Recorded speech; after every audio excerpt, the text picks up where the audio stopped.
All right, here we have a 1998 Jeep Wrangler 4-liter, 5-speed manual. This is a one-owner rig with 166,000. However, if it wasn't for the odometer, you would not be able to tell. This is an absolute gem. This is a one-owner Jeep. Came out of the Portland area. Stayed there its entire life, has amazing service history, and runs and drives like it just came off the showroom floor. So, everybody loves these little Jeeps. They are hard to find in good condition, let alone, almost completely stock. So nothing mechanical has been done. I only say almost completely stock because it has an aftermarket head unit and aftermarket fog lights. Other than that, this rig is absolutely stock, and it runs and drives perfectly. So let's get into it here. It is a 98 Jeep. So obviously no power windows, no power locks, right? Doors are meant to be removable on Jeeps, especially in this era. So why put electronics in the doors? Manual seating, of course. Front seats are manual. You do have access to the rear. I believe it's this strap right here. Yeah, there we go. You can see that nice, 80s, 90s fabric pattern that everybody just loved back in the day. We'll put this back. We'll hop in here. As you can see, there's your headlight controls, your tilt, your blinker, your hazards. That's all there and all works as it should. As you can see, it's got a nice little Kenwood deck that does have Bluetooth. It does have a little microphone sitting up here, kind of tucked away. There we go. I'll point that up there. It's got a phone mount up there. So, yeah, fairly well equipped. Let's turn that down here. So, as you can see, 5-speed manual. Stuff the clutch in. We'll put this in neutral.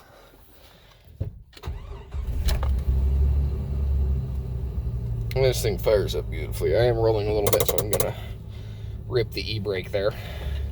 But, as you can see, nice, even idle, no lights. We've got excellent oil pressure. Good battery voltage. Fuel's kind of irrelevant, but the gauge does work, so that's not irrelevant. Yeah, so auxiliary, Bluetooth. It does not look like it is CD. It is AM, FM, obviously, and then it does hook to Pandora and Sirius and iHeart and Spotify all through your phone. Climate control, pretty simple. Hot, cold, on, off. Where do you want it? You got your rear defrost. You see that turns on. Your rear wiper, which does work. These are your fog lights. I'll turn those on. You can see.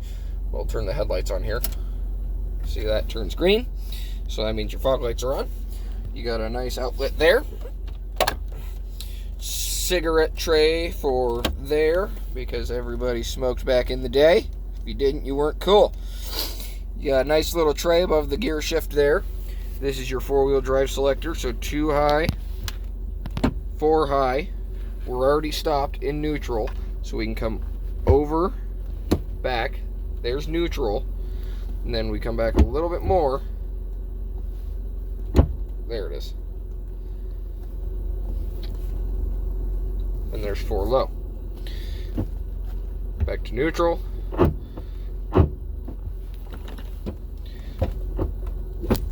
4 high, 2 high. So that's your 4-wheel drive controls. Obviously your e-brake's right there because it isn't manual. I do have that on right now, otherwise I would be rolling backwards while I'm doing this video. Pretty deep center console there. See if we can get to the back here and do anything decent for this video here. So we'll pull this again, this strap. Allows access to the back. You can see it is a full bench back here. You can fit 2 people comfortably, 3 small people, although there is no middle seat belt, so obviously I can't recommend that, but this is North Idaho. People do stuff like that all the time. Let's go to the very back. Oh, let's reach through. We will unlock this. Oh, there we go. We'll go to the back here. So obviously full-size spare.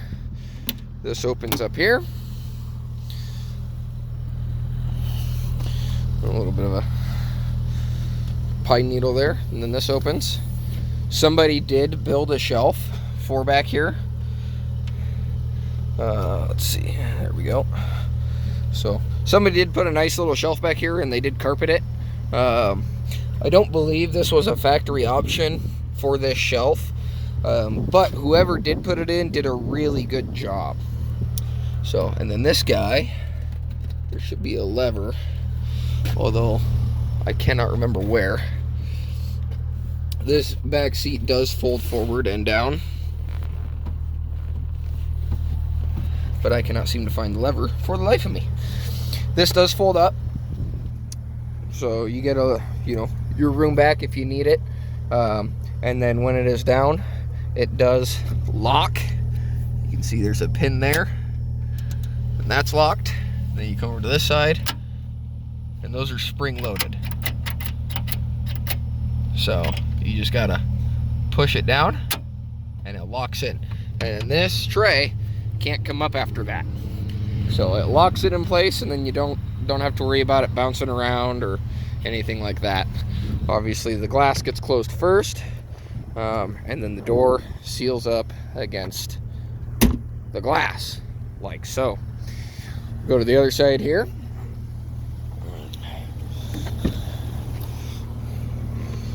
So nice clean door panels, obviously a very well taken care of rig. You can tell it wasn't owned by a kid because it doesn't have a 6-inch lift and 39s. That's usually one of the first telltale signs if a kid had a Jeep. It'll either be pounded out interior wise, or it'll have a lift and 37s or 39s, things like that. This one is pretty stinking close to stock. You do have a speaker bar up there. One of the speakers is missing a grill. Oh well, what do you do? It works, and that's the main thing that matters. We'll go back with this, and you can see, sorry, my hands are a little slippery here. There's the book. It is all in there. Get this back in its hole there. Come on. There we go. Just popped off of there on me. A little bit of weight in that box. Matter of fact, let's take this out. That way it's not as heavy. There we go. You do have the books for the lights. We're gonna stick this right in here. So the book is there. All the information ever on this particular Jeep is in there. Yeah. It could use a set of tires. These are not great. They are pretty low. Could definitely use some tires. So obviously your hood latches, it's a Jeep, so they're all external. Show you here, you can see the fog lights are on, as well as the headlights.